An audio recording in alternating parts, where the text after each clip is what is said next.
think what I really learned from that was the outsourcing strategy and the right shoring of all the activity. So I knew getting into the agency world that I could build it by right shoring everything and putting together an office that happens at a certain point, right? Which is that people do get 5 clients, 10 clients, and they think everything's fine, but it very quickly degrades into the spinning plate theory, which 5, 10 accounts, 20 accounts, or whatever, and they're drowning because they can't fulfill, because they can sell.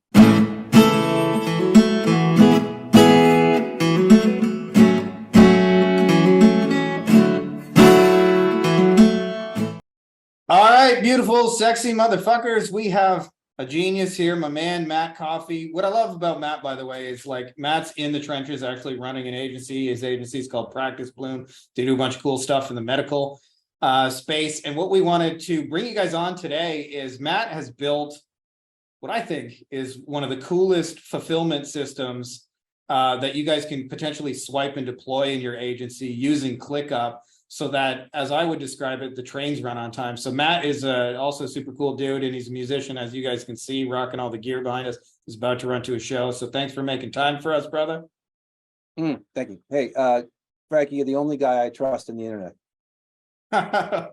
That's misplaced trust right there. I got too many kids to be trustworthy. Appreciate you coming on, brother. Let's talk. So firstly, let's talk about like why you built this thing, because I don't think enough people understand that like it's one whole game to go get clients, and obviously we talk a lot about that in our group, but it's a whole other thing to actually be able to predictably, consistently deliver world-class results, and to have mapped out everything that has to happen for a client to get results, and to like break that down into systems, processes, and all of that. And so I'd love to kind of like give me a little bit of the back journey of why you built this thing. Yeah, so that's a good question. And I'll tie a couple of things in that people will find familiar as well. In 2010 or so, I just lifted myself out of the corporate world, pounding on the table in front of my boss and his bosses, and told him, go pound sand, I'm done. And what I really realized was that I could do most of the stuff that was done in any of the corporate environments, because it was basically sales plus having some knowledge based on trying to do fulfillment. I had luckily worked in my last position at a very large company called HCL, which is the largest Indian conglomerate. It's basically like IBM in India. It's just monsters. There's 6,000 people in the company, and all we did was do production work.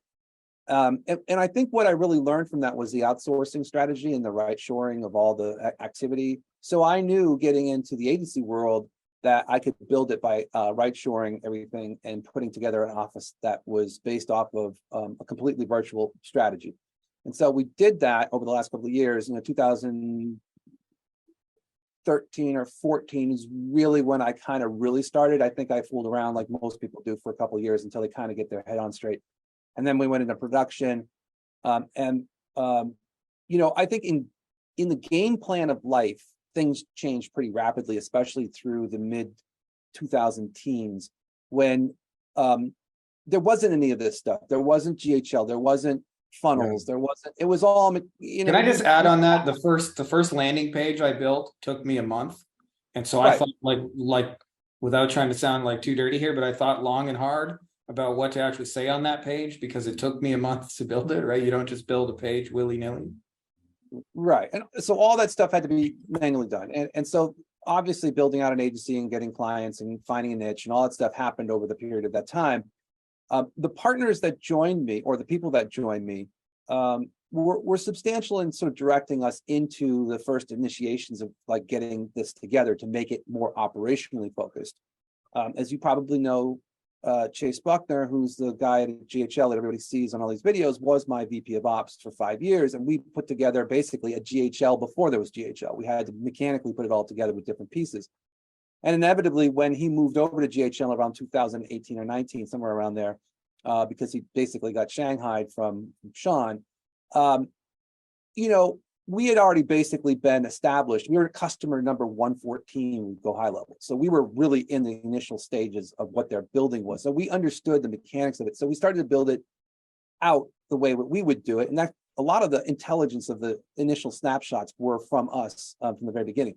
But that being said, so if you think about it operationally wise, if you can get together ops stuff and you can get together like the functional coordinates of building something that's repeatable, that's easy to manage, and that's something that's connected to all the tissues of what we do today, which is everybody uses ClickUp, which is a project management tool.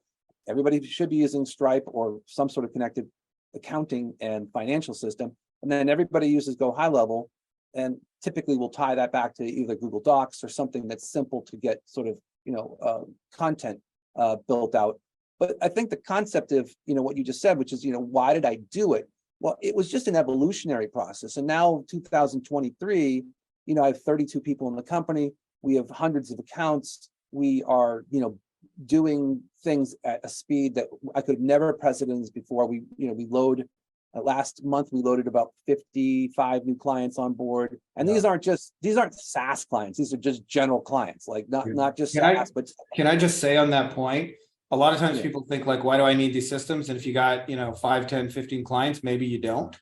And you can probably get away because you know all your clients personally. But when you start reaching the level Matt's at, like you start having clients, you don't know their names, you have salespeople, like if the trains do not run on time after clients sign up, it's your face is ultimately attached to it, and you're going to be the one who looks stupid. And the opposite of that is what you're describing, is having a repeatable, workable process and system and tools to design to make sure like everything's happens as it's supposed to. Then what happens is you can handle 55 clients and not have to personally touch all of those. Right. And to be politically incorrect, you don't want to be like a retard with his hair on fire. And I think I've been, by the way, so in my first agency, I was the retard with the hair on fire. So I definitely relate to that. And I think that's what happens at a certain point, right? Which is that people do get 5 clients, 10 clients, and they think everything's fine, but it very quickly degrades into the spinning plate theory, which is that once plate's done spinning, you have to go catch another one, and the whole thing starts to really cascade.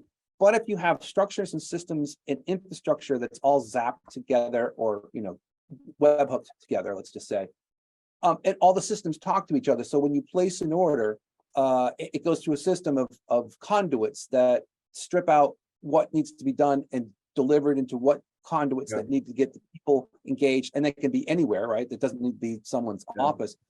And a lot of the times when people come to us, if they're an agency who's using our white label services, they're trying to drive us back into like the Stone Age, and we're like, dude, no, you've got to do it right. Like, you're never going to be able to run this business properly until you start to get process systems and structures.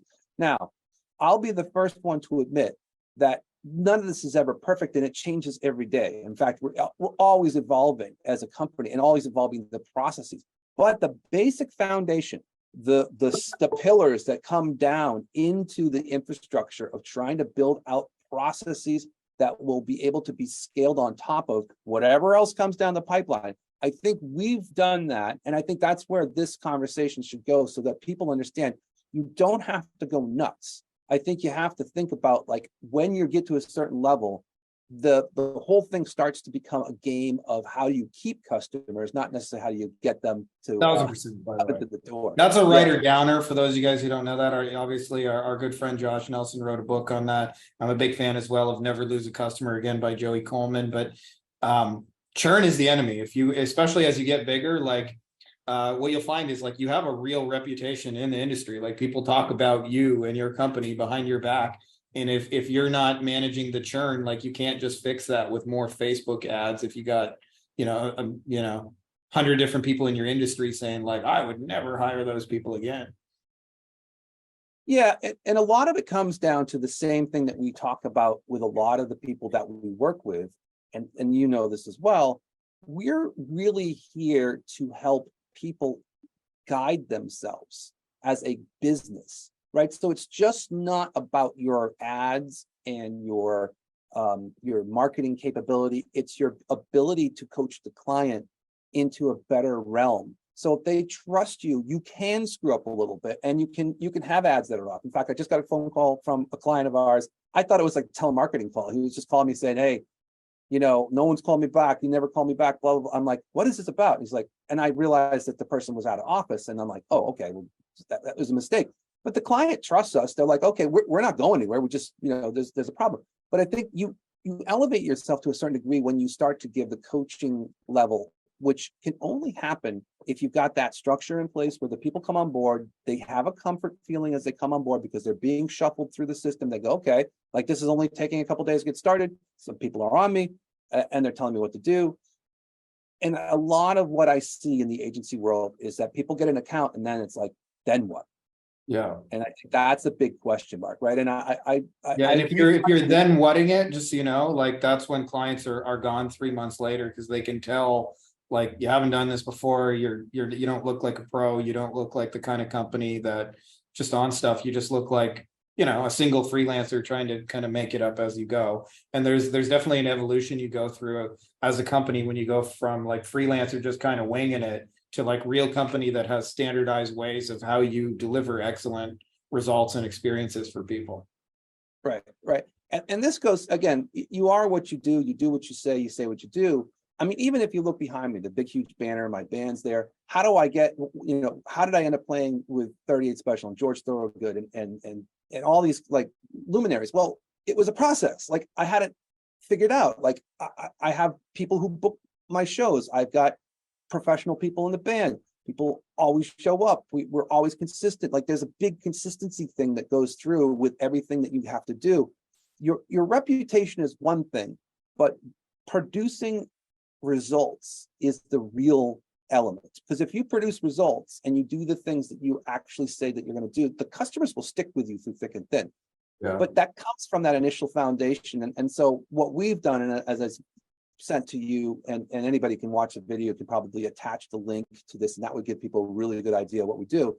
But you look at like how we go from A to B, from order coming through, being processed, going through different steps, the stages that you need to think about, the infrastructure you need to have, all those things are already in process and in play. And if people need help with that, they should reach out to someone instead of trying to fumble through it. And as I said, trying to fix your own toilet, you're gonna run into some plumbing issues. Can we talk about that? Because you've got a system that's already done for you. There isn't a need for people to figure out these systems. I kind of compare it to like Amazon, like where I live in Mexico, the postal system is garbage. So there's only a 50% chance if you order something by mail, it shows up. And yet in the middle of that, Amazon never misses 100% show up rate. And so you end up buying from the corporate giant, but there is a series of things that have to happen. So there's an order. Someone has to receive a notification that there is an order. It has to be the right and relevant person. They have to get started on that. Somehow somebody is going to a warehouse, locating that thing. Somebody's putting it in a box. Somebody's packing it. They're putting on that label. Then it goes to their distribution network, their distribution. Somebody's putting it on a truck. They have to track it through all the way to the journey. They have to bring it to your house and get signed off. And all that happens in a matter of 2 days. And that's the magic of Amazon, not the front-facing website where you can click a button and order it. And yeah, like it's cheap, but it's like all the things that happen behind the scene. And so you built your own kind of fulfillment thing. So let's talk about, if somebody's interested in getting this already done for you kind of solution, what that looks like, how you transfer that, and kind of, you know, just what that whole situation looks like. Yeah, I think what ended up happening is that we ended up building this infrastructure because we had to do it for the last couple of agencies we brought on as white label partners. So we have another brand called Profit Engines, which is our, I would say it's sort of our business section. We have Practice Bloom, which deals with our niche, which is medical. But we also have Profit Engines, which has been sort of an ever-evolving community of people that have relied on us to do distribution and fulfillment for them in the white label side. And every time we took on a new partner, they would be so messed up that we'd be like, look, we have to build this from scratch. I mean, you could talk about this a little bit. In order to really work even with a white label partner, you have to have some semblance of like business connectivity, like something that like through the company, you actually have a process, like basic things. Yeah, I'll give you just like a simple example, just for those folks who don't kind of like haven't been through that journey and don't necessarily know what we're talking about. Like we have one of the big like or like important points is your onboarding, what happens. And so I kind of separate these into two things for us. So there's part of it, what I call like welcome aboard, which is like our grand experience. And then there's part of it that is the basic communication. And we found, like, for example, that for us, that one of the things I like to do is as soon as a client orders, like the second it happens, we immediately send out a client gift, and we drop a handwritten letter in the mail, and there's like a welcoming process that automatically begins. Doesn't matter like where they are or like in the world, we start that. And then as well, there's like how do we get access to their accounts and things like that. And so for us, we do a lot of stuff with like Facebook ads. So we use a tool called Leadsy. So it's just a couple of button clicks. But all of that has to happen like sequentially, in steps, in order, predictably, and it has to be done more or less the same way every time. And there's a huge difference between like winging it versus having like a documented process where it's step 1, step 2, step 3, step 4, and it flows and makes it super easy and enjoyable for the client, where they get a gift in the mail and they just had to click a couple of buttons and you're off to the races, and you're actually like getting results for them. And for me, at least, it's taken me to 10, 12 years to even figure out that was actually the game, not, how to sell people the Facebook ad solution, which obviously we talk a lot about in the group, but it's a whole other game to actually be able to fulfill on that and bring people into the world and say, that was awesome. I'm so glad, we signed up with your company. And what you're talking about is all of that kind of like back end.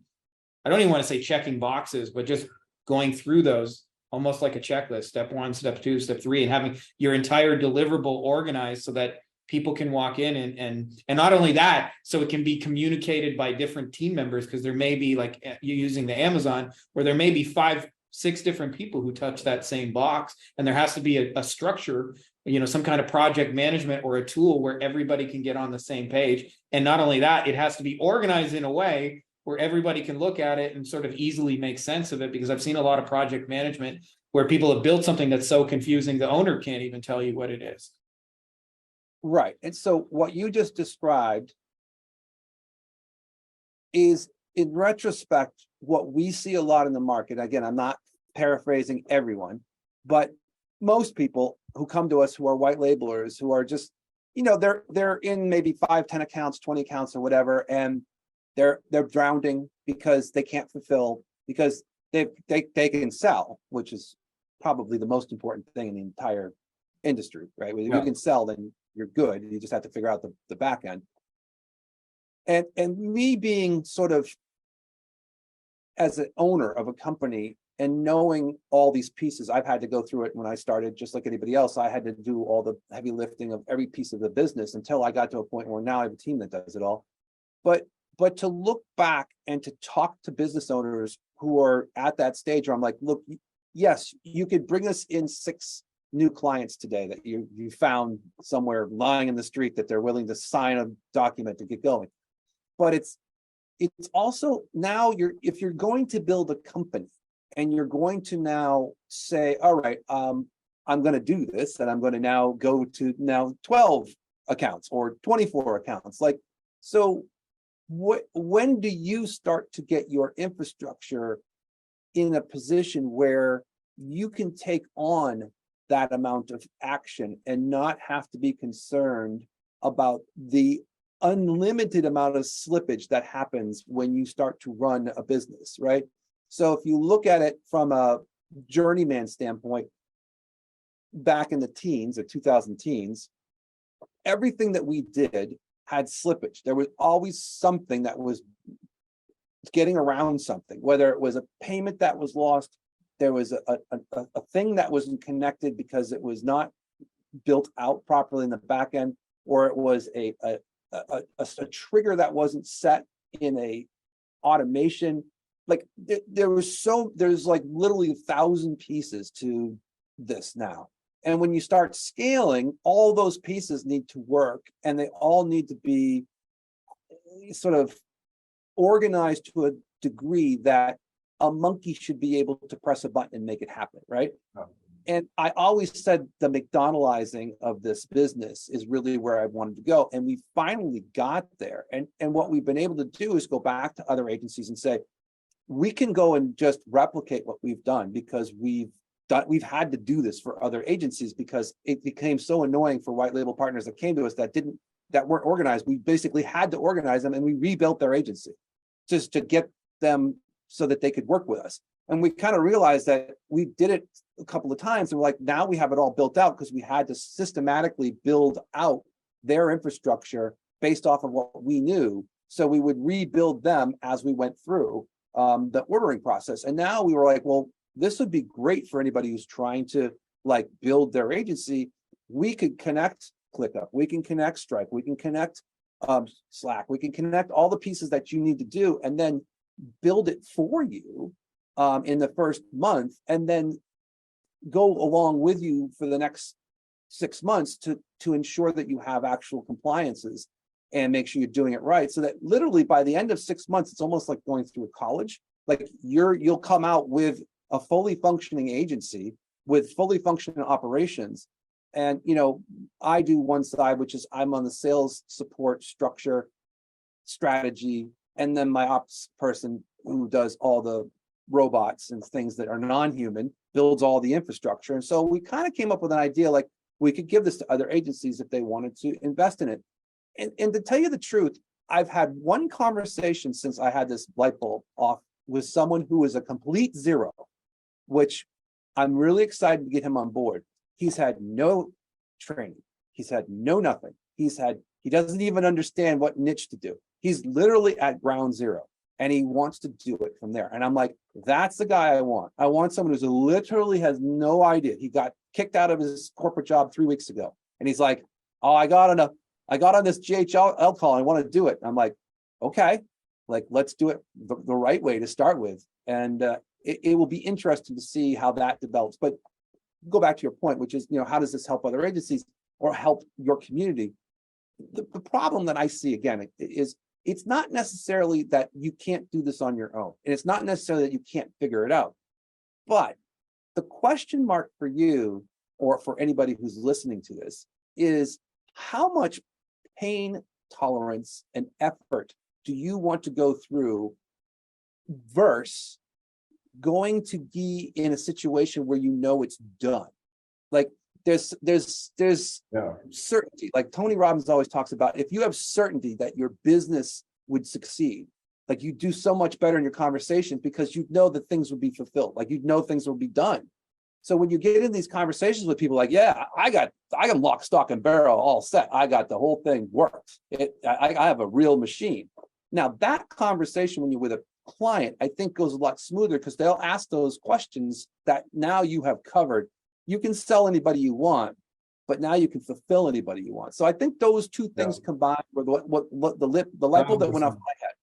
Yeah, I mean, you get more certainty because you know you can actually do what you say you're going to do. You can, like, the promises can actually be fulfilled on. And then the other thing is, I would say, like, there's a lot of people like me that, you know, I know how to do all the operations and stuff. And I think you're in a similar boat because you've had your team built it, but it's like, I don't want to fucking do that. Like, that's not my strength. So like for a lot of you guys, like it makes way more sense just to have somebody like Matt swipe and deploy it in your agency. I know you're short on time because you got a gig coming up. So let me just ask you. I've got someone who's taken over my call. But you know, I think the concept would be, we can go as deep as you want on this. And then I do want to talk about the call center because we've built a call center that surrounds around this, but maybe we could make that a part 2. Yeah, let's do that as a part 2. But I wanted to ask you, like, for folks who are interested in getting it, like, what's the next move? Where do they go? Do they message you? They just send me a message. You can DM me, or I'm sure you'll leave my, you know, just leave my email or whatever here. But, you know, you can find me online. I'm not that difficult to find. But I think the question would be, you know, if you're serious and you're saying, like, I'm going to 6 months, I'm going to head down. Because I think part of the training, and you know this, Frankie, I'm kind of hardcore. And I know you know this as well, is like, I don't fuck around. I have too much shit in my life to do. Matt's motto, just by the way, for everything is quit being a pussy.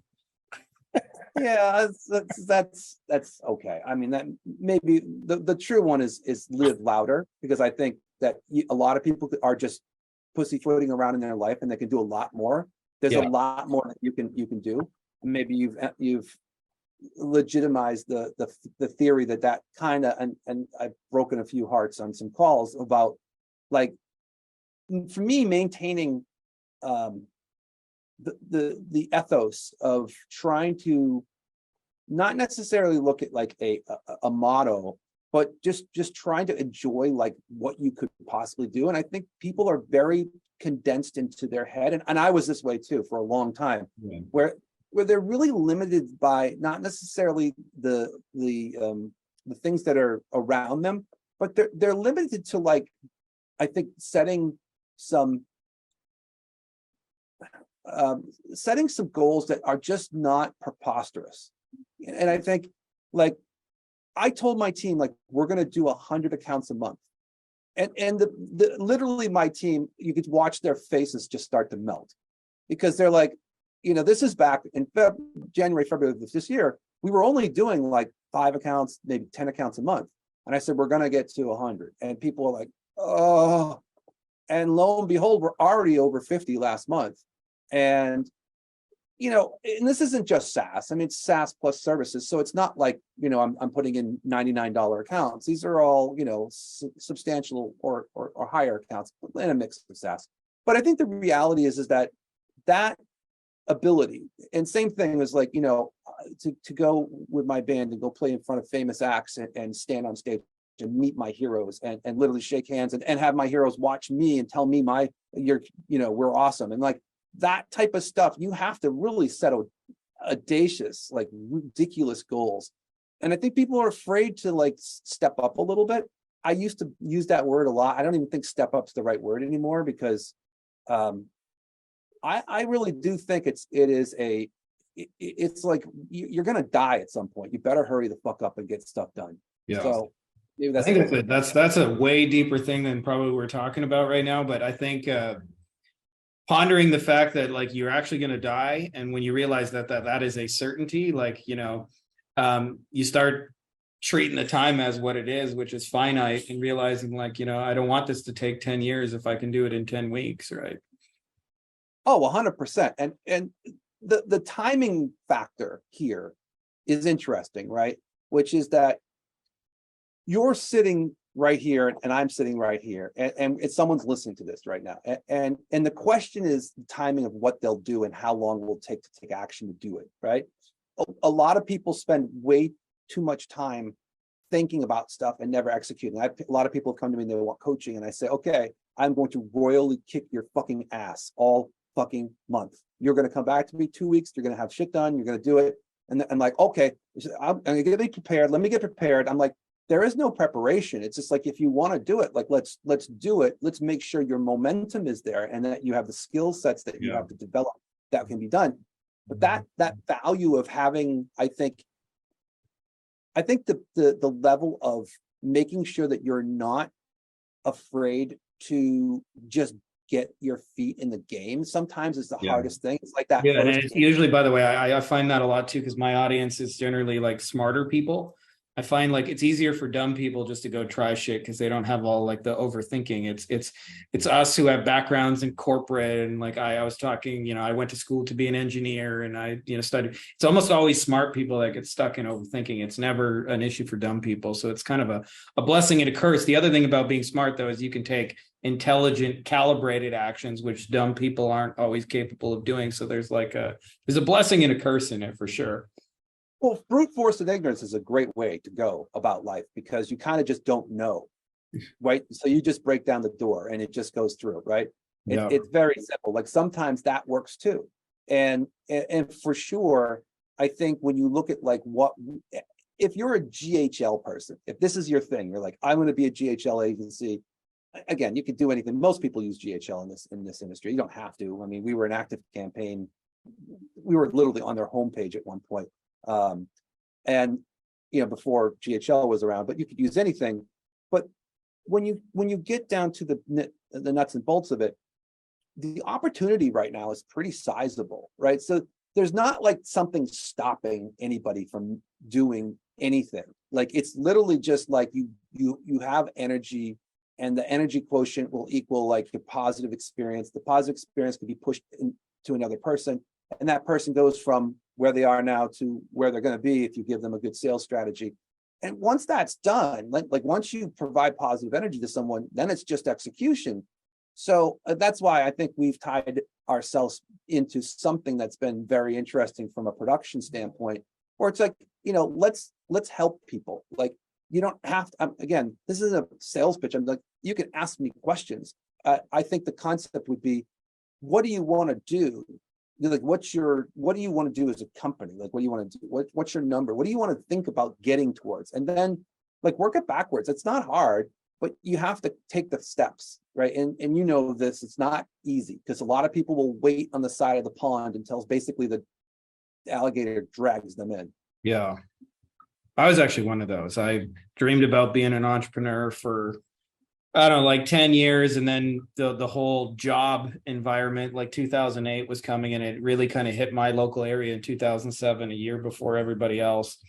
And like, I just didn't have a job to fall back on anymore. So it's like, I was now in the fire. There was no more plan B. Plan B had been taken from me. Matt, I want to, just for time reasons, end here, and we'll talk a little bit about the call center, but I'll put some links below for those of you guys who are interested, so you can reach out to Matt, and I'll send you guys an image so you can see what his system looks like. If you guys are interested in getting that swipe and deployed, I'll tell you, if your skill set is sales, marketing, networking, talking to people, the worst thing you can do is try and figure this stuff out from scratch. And the best thing you can do is just take something that's already working and plug and play it. You might have to modify it a little bit, but man, starting with a winning formula will just make your life a lot easier. So thanks, brother. And I'm going to hit end record here. And I guess that's it. Do part 2. Hey guys, if you like this video, you'll probably also like our free Facebook group, Beyond Agency Profits, Agency Lifestyle Design. You can get free copies of the book inside here.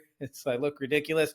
We're doing weekly Q&As, giving answers to all your questions. Some of the best, smartest, brightest people. We've got lots of industry leaders doing 7, 8 figures and beyond. It's a literal who's who of the brightest agency owners that I know, as well as lots of tips on scaling and stuff, books that work. So if you're not already part of it, you're going to want to be part of it. So make sure to click the link. I put it in the description of the video as well as in the pinned top comment below. So just scroll down and you can join, and it's totally free.